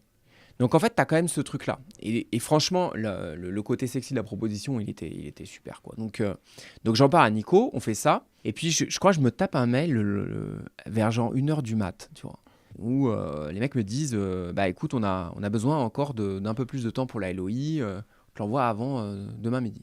Et je me dis, ouais, bon, voyons. Tu vois. Et en fait, c'est pas que j'y croyais pas, mais moyen. Tu vois. Et bam, genre 11h ou un truc comme ça, j'ai la LOI. Et là, je me dis, ah ouais, d'accord. Donc là, forcément, tu fais ton board, emergency board, tu dis au mec, tu partages la forward, tout le monde commence à faire ses calculs parce que forcément tes fonds, ils sont là, ils te disent est-ce qu'il faut qu'on attende et que tu vois, on fasse un autre truc, etc., etc. Donc tout le monde réfléchit, tout le monde fait son truc. Mine de rien, mes deux fonds, donc Acceo Capital et Euraseo, ont été assez respect de la décision. C'est-à-dire qu'en fait, ils étaient quand même dans le fait de dire si Nico et toi, vous avez envie de faire ça, faut faire ça. Donc ils ont été hyper clean. C'était un bon deal pour tout le monde, mais quand même, ils ont été hyper clean. Tu vois, ils n'ont pas été pushy d'un sens ou d'un autre, etc. Et donc, on s'est tous mis d'accord. Et en gros, après, du deal, signing, closing. Et c'est vrai que c'est assez... Ouais, ça a été hyper court. Et pour te dire, alors, un truc marrant, tu vois, par exemple, moi, mon contrat de travail, il était en annexe. Je l'ai eu le soir d'avant la signature. Je t'ai jamais vu avant, tu vois. Je savais pas combien je gagnerais, combien de trucs et tout. Et les mecs ont fait, au fait, on a annexé dans le dernier truc, vos deux contrats de travail. Je fais OK, j'ai lu mon contrat en annexe du truc, tu vois, j'ai fait OK, bon, bah, super. Franchement, ça s'est bien fait, quoi, tu vois, ils ont été, tout le monde a été hyper clean. Mais c'est vrai que tu as ce moment, en fait, où tu dis, bah ouais, c'est vrai, j'avais pas pensé à ça, tu vois, peut-être fallait que j'en parle, tu vois, de qu'est-ce qui va se passer après. Ah oui, parce que en fait, eux, ils ont dit, OK, on va racheter, mais il y avait quand même un plan pour vous. Ça veut dire que est-ce que vous devez rester un certain temps? Est-ce que c'est quoi un peu les conditions? Parce que quand même, ça fait longtemps, entre guillemets, que tu as la liberté. Quand tu lèves des fonds, tu n'es pas si libre que ça non plus. C'est un nouveau game, là. Tu rentres dans une nouvelle partie. Ah ouais, c'est clair. Là, c'est nouveau game. À plein de raisons. Donc ouais, en fait... Donc, ce qui s'est passé, c'est que bah, là, tu vois, moi, en plus, par ailleurs, j'ai fait différents jobs chez CLA pour l'instant. Mais sur la partie temps, généralement, tu vois, c'est souvent 2 ans. Mais en fait, quand les gens te disent « je dois rester 2 ans », personne ne doit rien. Tu vois, nous, d'ailleurs, on a racheté une boîte. Il y a un mec, il s'est cassé. Genre, il avait dit « ouais, super, je reste 2 ans ». Il s'est cassé sec après une semaine, tu vois. Alors moi, à titre perso, je n'avais pas prévu, tu vois. Ouais. Et le mec, en fait, depuis le début, il avait envie de se barrer. Bon. Et donc, tu sais, quand les gens te disent « je dois », en fait, tu ne dois jamais. Tu as des earn-out, donc des sommes additionnelles d'argent qui peuvent être plus ou moins importantes et donc où tu te sens plus ou moins intéressé à rester, qui généralement sont plus ou moins à date anniversaire de deal. Donc, pour moi, tu vois, c'était août 2023 ou 2024. Et généralement, c'est sur objectif, etc., sur ton CA, ton ARR, etc., de la ligne produit qui apportait, etc., etc. Donc, c'est intéressant parce que, tu vois, souvent les gens, ils confondent un peu, ils disent, ouais, je dois rester, je dois machin. Bah non, en fait, tu vois, si tu t'en fous de l'argent, par exemple, tu peux te barrer, hein, tu vois. Si par contre, tu trouves que c'est intéressant, et le financier, et surtout ce que tu fais tous les jours, bah voilà, t'es intéressé, ni plus ni moins. Donc ça, c'est le premier truc. Après, sur les postes, tu vois, ils ont été discutés à la fin, en gros, pendant la due deal, en parallèle. Donc moi, tu vois, je me suis retrouvé CIO, donc Chief Information Officer. Donc en gros, j'ai eu... alors, peut-être pour expliquer, en fait, CLA, c'est une boîte qui, historiquement, en interne, a toujours été hyper sous-équipée. Il n'y avait pas de CRM, il n'y avait pas de PRM pour les partenaires, il n'y avait pas... la facture, elle était dingue, elle était folle, tu vois, c'était hyper legacy, la compta aussi, etc. Et donc, il y avait que la paye qui était nickel. Ça. Là, le cordonnier était bien chaussé. Le cordonnier était bien chaussé. Mais le fait est que il y avait tout à faire. Et ça avait jamais été commencé, en fait, quand je suis arrivé. Donc moi, en fait, j'ai fait ça au début. Et ensuite, tu vois, il y a à peine, 1 mois, 2 mois. Là, maintenant, j'ai en plus la moitié de l'ingénierie, c'est-à-dire toute l'ingénierie de toutes les offres hors paye. Donc, qui vont de RH, Workforce Management, donc toute la partie d'une boîte qu'on a rachetée qui s'appelle Anjaro, qui est par exemple toute la partie remplacement. Donc, tu sais, j'ai un planning. Il y a quelqu'un qui manque, par exemple, je suis un hôtel, il me manque quelqu'un dans mon planning. Est-ce que je peux faire appel en interne dans la force ou est-ce qu'il faut que j'aille chercher de l'intérim, etc. etc. Donc, on a toute la partie QVT, entretien, qui vient notamment du rachat de Blixo. On a toute la partie, effectivement, expense qui arrive de Genji, etc. etc. Il y a Easy RH, Meg RH, toutes les parties offre RH, en gros, qu'on a compactées. RH Suite, qui est maintenant notre suite plutôt PME ETI. Et donc, en fait, on a discuté de ces postes, tu vois, juste avant de signer. Nico, par exemple, lui, il a les côtés produits. Donc, il est VP FinTech. Donc, la partie expense, mais aussi toutes les dimensions FinTech qu'on rajoute, parce que ça reste quand même notre majeur historiquement. Et donc, voilà. Donc, Nico au product et moi côté en gros, DSI et engineering maintenant. Donc, voilà. Donc, c'est comme ça que ça s'est fait. Et après, tu vois, ce qui est pas mal, c'est quand même, c'est une boîte, et je le dis pas parce que maintenant, je suis salarié, donc en fait, c'est marrant parce qu'avant, c'est vrai que tu es dans une zone où tu es toujours en mode pitch, tu vois. C'est vrai, tu vois, le violon tout le temps, quoi. C'est vrai que c'est à la fois, c'est épuisant, tu vois. Et ça me manquera pas. Il y a un autre truc aussi qui me manquera pas, c'est, tu sais, moi, ce que j'appelle la charge d'âme, c'est que, en fait, quand même, à un moment ou à un autre, tu es obligé de te démerder pour payer les salaires tous les mois. Et donc, surtout quand tu as levé des fonds, et que tu es en EBITDA négatif, tu es quand même dans une zone où tu connais tes runways tout le temps. Tu sais que tu as fait un séminaire d'entreprise, tu as réduit de 1 semaine ton runway, tu vois. Et en fait, tu n'as que des espèces de choix comme ça, avec ta propre courbe pour atteindre la rentabilité et donc essayer de tangenter le zéro, mais pas descendre en dessous de zéro, tu vois. Et donc, c'est un autre exercice. Et c'est vrai qu'en fait, là, quand tu es dans une boîte qui délivre, qui est hyper stable, qui est machin truc, tu as quand même cette espèce de... où tu dors mieux, tu vois. Tu dors mieux. Ouais, j'imagine que ta vie est différente aussi, tu vois. Toi, tu as des enfants, tu es marié. Toi, je sais que tu es un travailleur de malade, tu vois. Genre, tu charbonnais quand même aussi beaucoup. J'imagine que tu charbonnes encore maintenant, tu vois. Mais je vais pas te dire que c'est plus cool ou plan-plan. C'est pas ce que j'ai envie de dire. Mais est-ce que ça te fait du bien? Ah ouais, franchement, mais c'est clair. Ah ouais, si, mais moi, je vais carrément dans ton sens. Mais tu as tout à fait raison. Mais en fait, je pense que t'es quand même un peu en apnée, tu vois, dans ces trucs-là. Et il y a un moment, il faut quand même remonter, tu vois. Non, parce que c'est important, c'est hyper important de dire ça, parce que je pense qu'il y a aussi pas mal de jeunes générations qui pensent que l'entrepreneuriat, c'est la clé pour kiffer, être libre. Bref, il y a tout un discours comme ça, mais en fait, être entrepreneur, c'est dur. En réalité. C'est clair. Et tu vois, c'est marrant parce que moi, tu vois, il y a des gens et tout, ils disent oui, entrepreneur ou ça, entrepreneur. Et c'est marrant parce que moi, tu vois, à titre perso, j'ai jamais vraiment... En fait, je comprends le terme, tu vois. Mais comme le terme maintenant, il est hypé, mais à mort. Ouais. En fait, limite, ça me gêne un peu, en fait. Et c'est vrai que... Moi, j'ai commencé là-dedans, comme je te dis, c'était un hasard, en fait. J'étais content de la liberté, tu vois, dans ma première boîte. Après, en fait, moins, tu vois. Je trouve que notamment la partie levée de fonds, machin, truc et tout, c'est assez affreux, en fait. T'es quand même tout le temps jugé. C'est l'inverse de ce que t'as fait pour être entrepreneur. Tu sais, moi, je trouve que c'est... Tu vois, j'ai jamais compris, par exemple, les gens qui veulent aller en boîte et qui se soumettent à un videur, tu vois. Genre le mec qui te dit oui toi, oui pas toi. Bon, je sais pas, tu vois, ça a pas de sens. Mais là, c'est pareil, en fait. Les VC, c'est oui toi, oui pas toi, tu vois. Et on le voit maintenant, en plus, ça n'a aucune corrélation avec le taux de succès, tu vois. Donc, les mecs ont levé comme des dingues, ils n'y arrivent pas. Donc, en fait, ça révèle juste, est-ce que tu es un bon freestyler au moment précis, tu vois, et tu fais ouais, avec le blazer de papa, et que tu fais bien la bonne tête, tu vois. Le truc qui est drôle, c'est, tu perds quand même ça, mais moi, à titre perso, là, je t'avoue quand même, ça fait du bien, même si effectivement, je prends très cher, tu vois, franchement, je prends beaucoup de trains, je me fais quand même pas mal défoncer en termes d'horaire et tout. Mais je suis beaucoup plus calme mentalement. Ok, t'as gagné ça en fait. Ah ouais, j'ai gagné ça. Et ça, franchement, Ça faisait quasi 20 ans que j'avais pas vécu ça. Mais tu le savais même pas en fait. Je savais Qu'est-ce que même ça... plus. Ouais. Tu sais pas en fait. Tu découvres un nouveau, Ouais. même une nouvelle manière de vivre, je pense. Parce que j'imagine que quand tu ramènes un peu moins ton travail, parce que comme tu as ton identité d'entrepreneur, c'est H24. Et quand tu aimes ça, c'est H26 même, tu vois. Tu rajoutes des heures supplémentaires même aux heures qu'il y a, tu vois. Et donc tu deviens même infernal pour toi-même, tu vois ce que je veux dire. C'est clair. Mais pour ta femme, pour tes gosses, t'es C'est super ça. chiant, mais c'est vrai. Et en fait, moi, je suis content d'avoir un truc. Et pourtant, tu vois, au final, avec tous les déplacements, les trucs et tout, je vois peut-être moins mes gosses, mais par contre, je pense que je suis moins dans les vapes, en fait. Tu vois, t'as tellement, en fait, de trucs en tête, tu vois.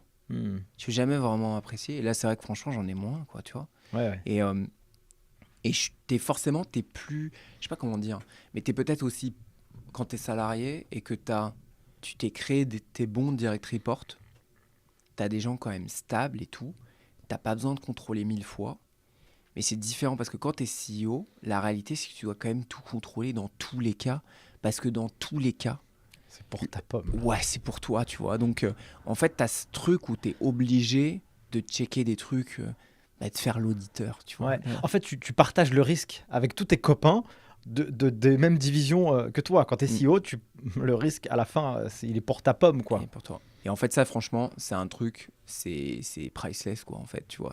C'est assez inachetable, en fait. Et ça, moi, ça m'a enlevé un truc. Mais par contre, t'as tout à fait raison. Comme ça faisait tellement longtemps que j'avais pas fait ça, en fait, moi, tu vois, j'appelle ça, tu sais, c'est comme au surf quand tu t'es fait défoncer par une vague et tu fais de l'air pour savoir où est le haut, tu vois, sous l'eau.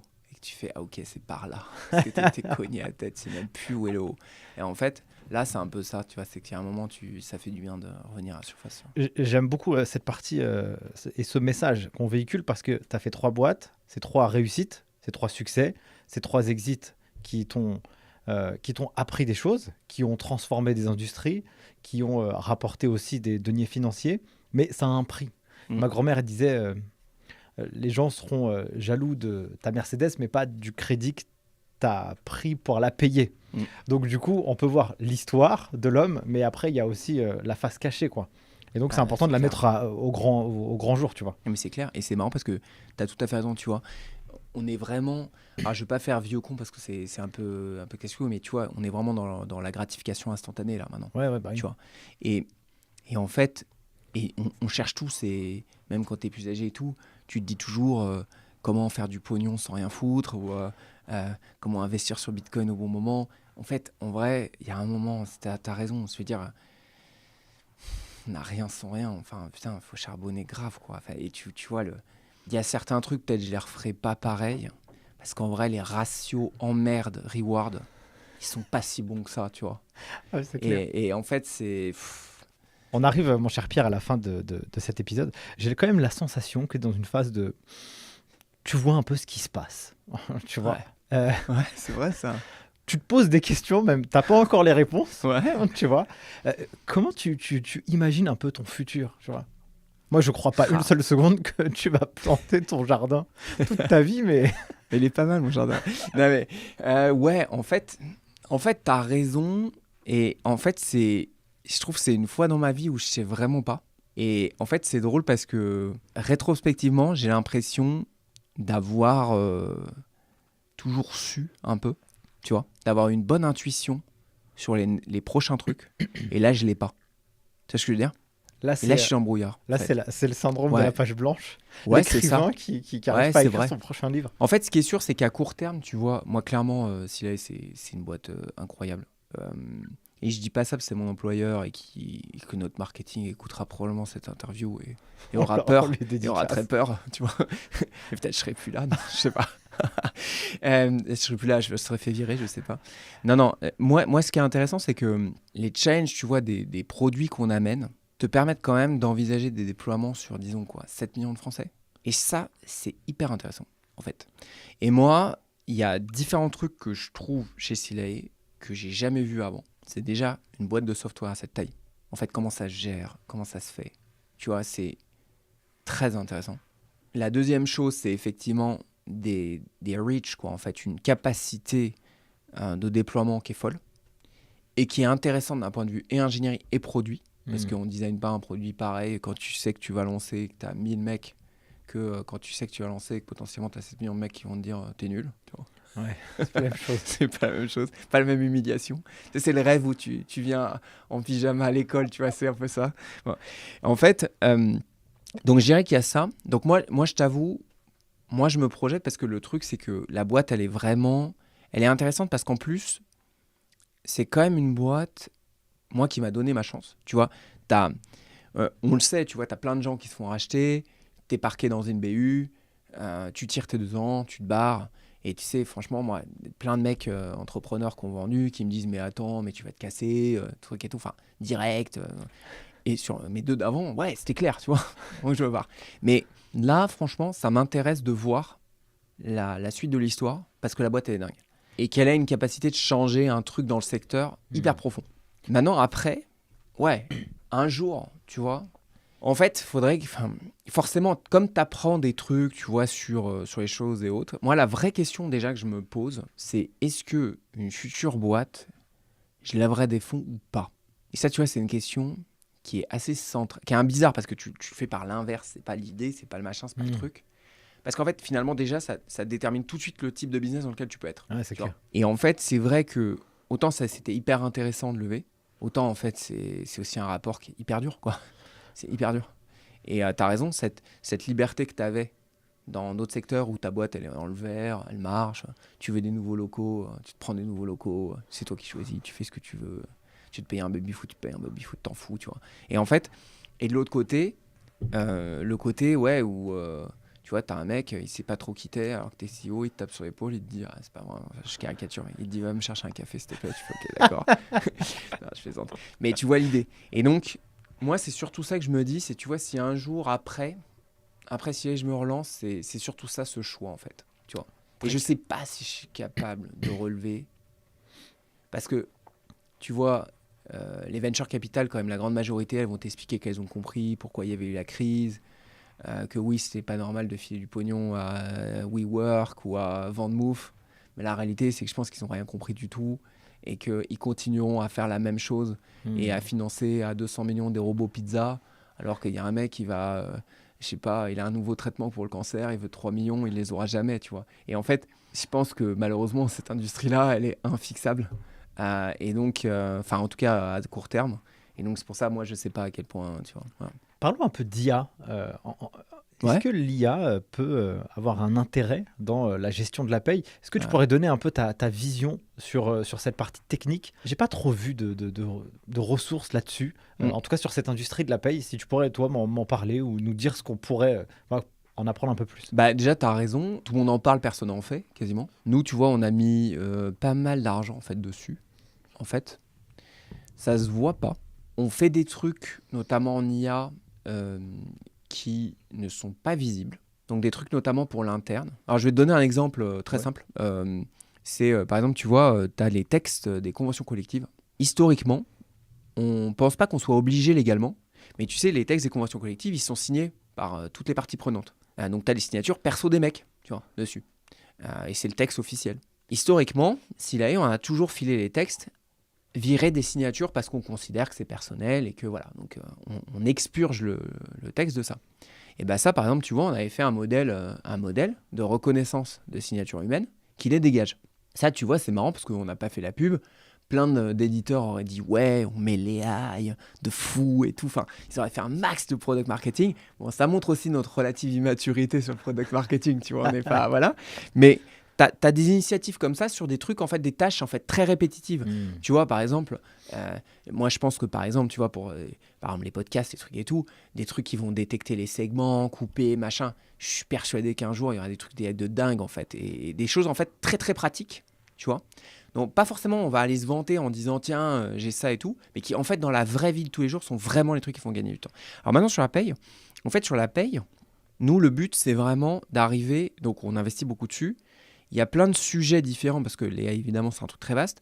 Il va y avoir aussi bien du classique, entre guillemets, chatbot qui va être donne-moi quelle est la prime d'ancienneté de telle convention collective à tel échelon, etc., etc. Et il te sort le truc. Et ça, aujourd'hui, on commence à être bon dessus. Après, le truc, c'est quand tu t'appelles Silae et que tu as été connu pour être la paye juste, pour mettre ton logo sur un truc, ce qui est marrant, c'est que ça suffit pas d'être meilleur qu'un humain. Parce que, tu vois, imaginons un humain, on lui pose une question et on arrive à faire des tests et on dit son taux de bon, c'est 82%. Mais si, par exemple, toi, tu es à 90%, c'est quand même 10% d'erreur, tu vois. Ouais, c'est clair. Et donc, si tu te compares à un humain, le mec, il dit « Waouh, c'est beaucoup mieux que poser la question à un humain », si par exemple tu as donné une réponse fausse, tu sais que tu as 10 000 mecs qui vont la screenshotter et dire ouais, inacceptable, bande de nuls. Franchement, vous êtes trop nuls et tout. Donc en fait, c'est vachement dur. Parce qu'en fait, tu sais pas à quel biais c'est mieux. Tu vois ce que je veux dire ? Est-ce que c'est 99 ? Est-ce que c'est machin ? En fait, tu sais pas. Et donc, je pense que ça, c'est un des vrais sujets sur tous ces trucs qui sont légaux. Ouais, je vois. Tu vois, c'est que c'est pas juste Google Search. Tu sais que quand tu tapes un truc, tu auras toujours des voyous qui t'auront mis un truc dans le top 10, mais qui a rien à voir. Tu sais, genre du SEO dégueulasse. Bon. Mais t'es humain. Tu sais qu'en fait, il y a plein de faux trucs. Là, le truc, c'est quand tu donnes une réponse définitive sur un sujet légal, c'est chaud. Et en fait, je pense que tu vois, moi, par exemple, c'est marrant, mais tu vois, le jour où, par exemple, les impôts le font, avec un taux d'erreur, je pense que ça donnera une espèce de baseline.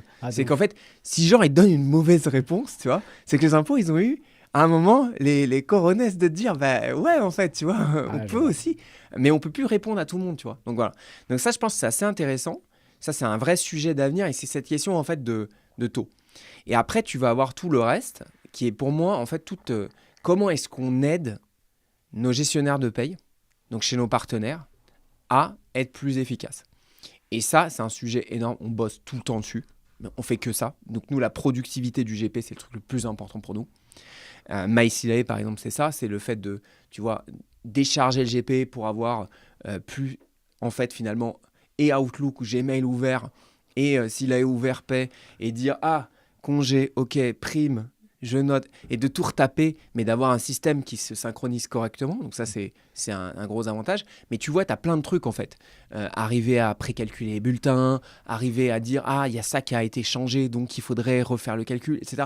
Faire, en fait, tout ce qui permet de faire que le GP, il a plus d'attente. Tu vois, il est plus en train de calculer des trucs ou des machins et d'aller chercher un café. Non, en fait, tous les trucs, ils tombent. Et en fait, voilà, il est plus serein dans sa journée. Et je pense que c'est un vrai sujet, la sérénité du GP. Et le fait que, parce qu'on le sait, en période de paix, c'est le stress. Tu as ce problème, effectivement, de fin de mois. Voilà, bon, on ne changera pas l'industrie. Mais donc, il faut qu'on arrive à lisser cette charge. Tu vois, un peu comme ce qu'on disait sur l'expense. Il faut qu'on arrive à lisser cette charge. Parce qu'en fait, il faut arriver à faire que la fin du mois soit un moment comme les autres, en fait. Et ça, c'est un énorme challenge. C'est un énorme challenge, en fait. On arrive déjà à la fin de cet épisode, cher Pierre. Il y a une question traditionnelle que je pose maintenant à tous mes invités. En fin d'épisode, est-ce que la vie t'a apporté quelque chose, un apprentissage, une sagesse, une réflexion que tu pourrais partager à nos auditeurs du podcast Les Guides des Chiffres ? Et bah, tu vois, je pense que je vais prendre un truc qui n'est pas du tout entrepreneurial ou autre. Et moi, je vois mes enfants, là, tu vois, maintenant. Et en fait, je me disais un truc, c'est que un des trucs qu'on peut offrir à ses enfants et qui, à mon avis, permettrait de faire que, tu vois, il y ait moins de problèmes au monde, c'est d'arriver à se démerder pour que les enfants, ils aient confiance en eux. Tu vois, ils soient pas dans le doute permanent. De se dire, je suis pas assez fort, je suis pas assez bon, je suis pas machin. Moi, tu vois, j'avais vachement de stress quand j'étais petit. Mes parents étaient super, hein. Mais franchement, j'avais vachement de stress, tu vois. C'est juste ça. Un truc très simple, mais je pense que, tu vois, si on arrive à faire qu'on est un peu présent, et surtout qu'on leur dit, voilà, que on les aime inconditionnellement, que globalement, qu'on a, tu vois, confiance, qu'ils vont y arriver, qu'ils savent faire les trucs, et qu'ils ne soient pas tout le temps à se dire « c'est impossible, c'est machin ». Parce que en fait, je pense que c'est dur après à rattraper d'avoir eu vachement de doutes. Carrément. Merci beaucoup pour ce partage. Je lisais un livre, j'ai pas tout lu, mais en tout cas, j'ai feuilleté un livre qui s'appelle « Foutez-vous la paix ». Et donc, je trouvais ça assez cool. Et je pense que les enfants, s'ils se foutent la paix comme les grands, ça pourrait être aussi utile de se laisser un peu tranquille et de se faire un petit peu confiance. En tout cas, je pense que le rôle des parents, naturellement, c'est de pouvoir insuffler cette dose de confiance pour les enfants. Merci pour ce partage. Merci d'avoir participé à l'échange et à ce podcast. C'était un vrai plaisir pour moi. De même, vraiment, c'était super cool. Merci Nicolas. Sur ce, merci à tous d'avoir suivi cet épisode jusqu'à maintenant. J'espère que vous l'avez kiffé autant que moi j'ai kiffé à l'enregistrer. Si c'est le cas, faites péter la barre des likes, les 5 étoiles partout, les commentaires, ça nous donne la force. Et puis ça permet d'aller voir des personnes comme Pierre, toujours plus inspirantes, pour nous délivrer des histoires et nous expliquer un peu leur parcours, parce que du concret, on apprend aussi un peu mieux que dans les livres. Sur ce, prenez soin de vous et à la semaine prochaine pour un prochain épisode. Ciao! Merci d'avoir suivi cet épisode jusqu'à maintenant. Si vous êtes arrivé ici, n'hésitez pas à mettre un gros 5 étoiles pour soutenir le taf. Et si vous souhaitez aller encore plus loin avec les Geeks des chiffres, deux manières de le faire. La plateforme en ligne lesgeeksdeschiffres.com où vous pouvez préparer le DCG et le DSCG à distance, ou si vous êtes étudiant en DCG ou aspirant à le devenir, vous avez un guide qui a été écrit aux éditions Duno qui vous montre la marche la plus rapide pour valider votre diplôme et avoir un mindset, un état d'esprit d'apprentissage extrêmement vertueux. Et si vous êtes en cabinet, eh bien n'hésitez pas à l'offrir à vos collaborateurs juniors pour les aider à valider leur diplôme et les encourager dans cette démarche. Sur ce, merci à vous et à la semaine prochaine.